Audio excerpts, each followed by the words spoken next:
So today we've got the new Fire HD8 and the Fire HD8 Plus. These are the new 12th generation, just released for 2022. I pre-ordered these back in September, feels like a lifetime ago. Now the price difference between these two, only $20 difference. I'll leave a link in the description of the video with current pricing and more information. So let's go ahead and get started.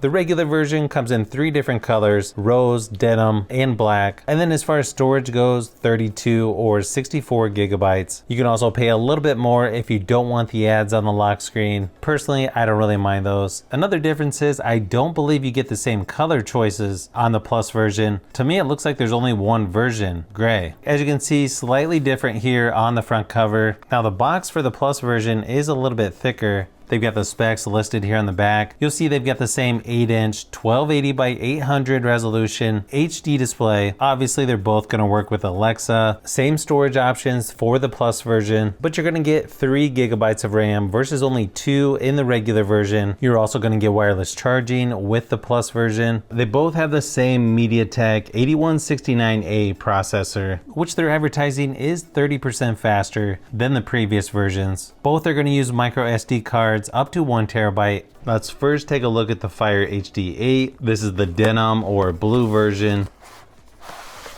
Pretty similar packaging here as in the past.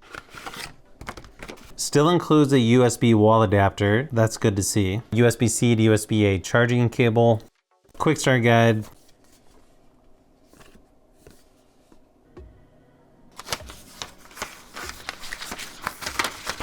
As you can see here, we've got the blue version. Looks like you've got your ports and buttons all on the same end, headphone jack, USB-C charging port, volume control, and your power button. 2 megapixel rear facing camera up in the corner. And then you've got speakers on the top or on the side, depending on how you're holding it. Pretty lightweight as usual with Fire tablets. On the opposite side, you've got your micro SD card slot. Now let's compare to the Plus version to see how it's different. You'll notice slightly different here on the front versus the regular version.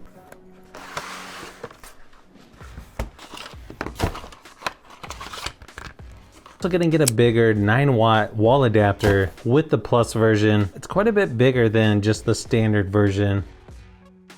You're also gonna get a quick start guide and USB-C to USB-A charging cable. Okay, first thing I noticed, you get a little bit different texture here on the back versus the standard Fire HD8. 5 megapixel rear facing camera up in the corner. All the ports and buttons are right on the same side, just like the standard version. You got a headphone jack, USB-C charging port, microphone, volume, and power buttons there as well. Dual speakers on the top or the side, depending on how you're holding this. Micro SD card slot there on the bottom.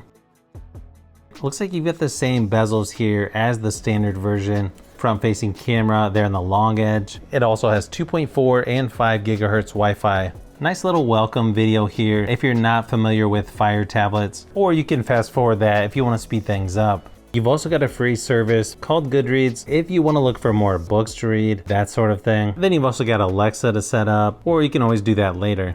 You can also control your smart home devices down here in the corner. That's going to be the same whether you have the regular Fire HD8 or the Plus version. Looks like there's an update, so we might as well go ahead and do that. As far as the software goes, they're both on Fire OS 8.3.1.2. The software is based on Android 11, but obviously it looks a little different here than stock Android. So in person, these screens look pretty much identical. Could it be higher resolution? Sure. But they both seem to have pretty good brightness. Not going to be the best viewing angles or the highest quality screen, but again, pretty good for the price. Up at the top of the home screen, you got the Discover section.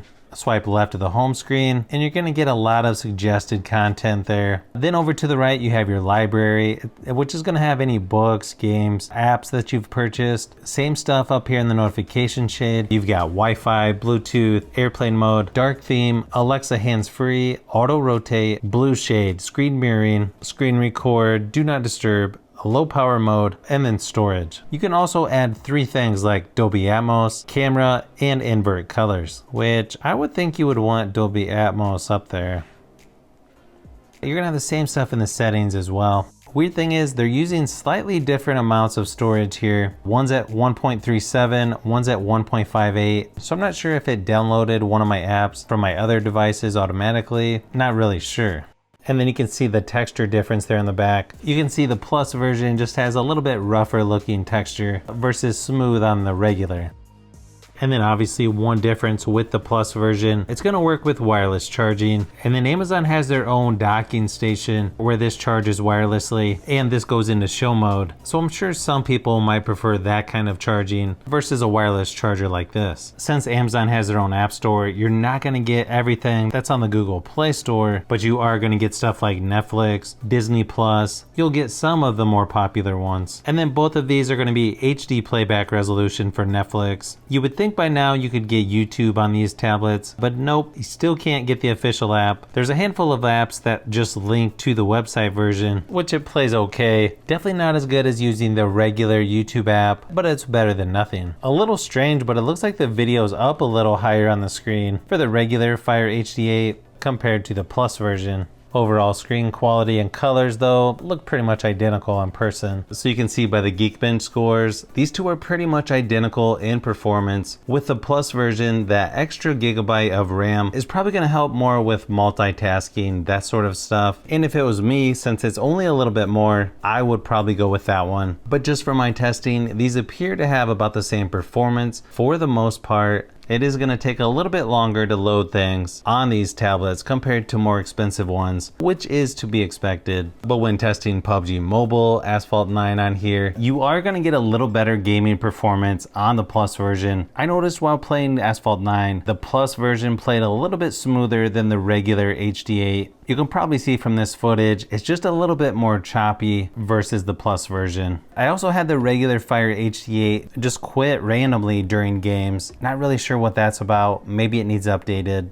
I think these are going to be fine for most people as long as you don't expect too much out of them. The screens also look nice as long as you're using them indoors, and during my battery drain test, they were pretty close to each other, lasting just under 8 hours, which is pretty similar to the last generation. From what I can tell, these have the exact same speakers with Dolby Atmos, but let me give you a quick sample of each just to double check. Pretty sure these are going to sound the same though.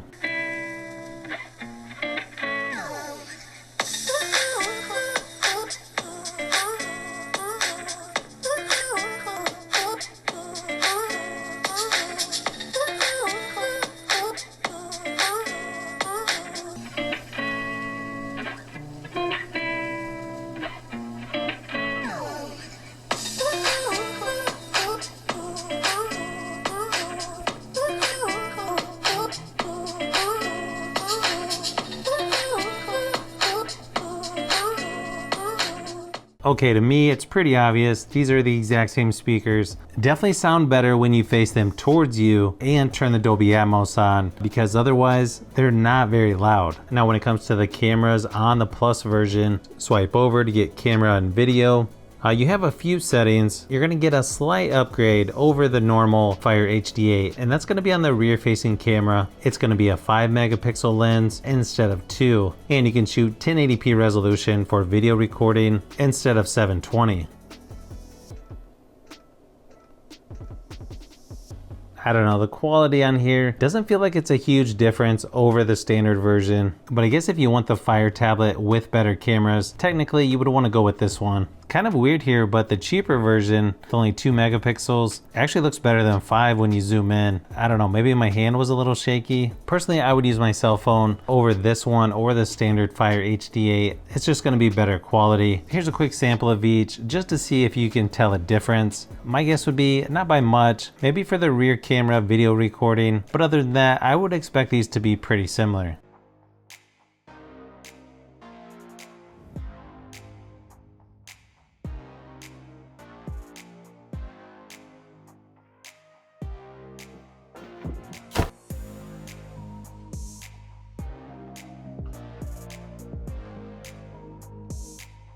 So hopefully this video gave you a closer look at these two new Fire tablets that appear to be a slight upgrade from the last generation. Not sure if you really need to upgrade from the 2020 version in my opinion, but I know some people may feel different about that. I may need to compare these to some other 8-inch tablets that I've got recently to see how they stack up as well.